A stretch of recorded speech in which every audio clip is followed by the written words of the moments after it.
Hello friends, welcome to voice of Keshava. ఒక పాత పట్టణంలో ఎప్పుడో మూతపడిన ఒక పురాతన గ్రంథాలయం ఉండేది. ఆ గ్రంథాలయంలో రాత్రి వేళలో వింత శబ్దాలు వినిపిస్తాయని, పుస్తకాలు వాటంతట అవే కదులుతాయని స్థానికులు భయపడేవారు. రేణుక అనే ఒక పుస్తక ప్రియురాలు ఈ కథల్ని నమ్మలేదు. ఆమెకు ఆ గ్రంథాలయంలోని పురాతన పుస్తకాలను చూడాలని చాలా ఆసక్తి కలిగింది. ఒక రాత్రి ఒంటరిగా ఆ గ్రంథాలయంలోకి వెళ్ళాలని నిర్ణయించుకుంది. రేణుక టార్చ్ లైట్ పట్టుకుని గ్రంథాలయంలోకి ప్రవేశించింది.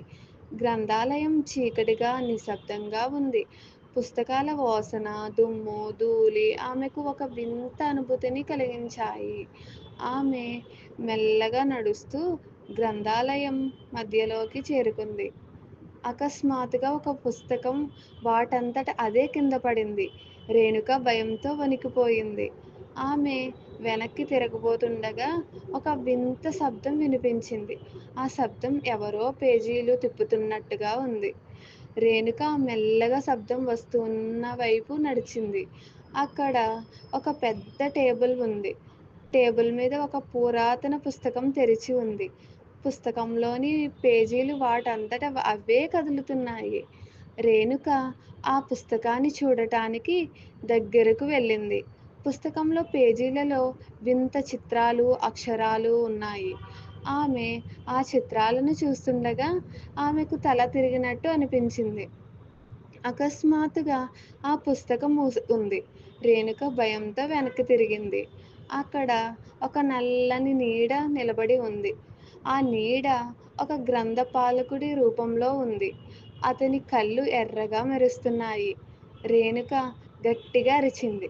కానీ ఆమె గొంతు మూగబోయింది. ఆ నీడ ఆమె వైపు నెమ్మదిగా కదలడం మొదలుపెట్టింది. రేణుక పారిపోవడానికి ప్రయత్నించింది, కానీ ఆమె కళ్ళు కదలలేదు. ఆ నీడ ఆమెను సమీపించింది. రేణుక కళ్ళు మూసుకుంది. ఆమె చల్లని స్పర్శ అనుభవించింది.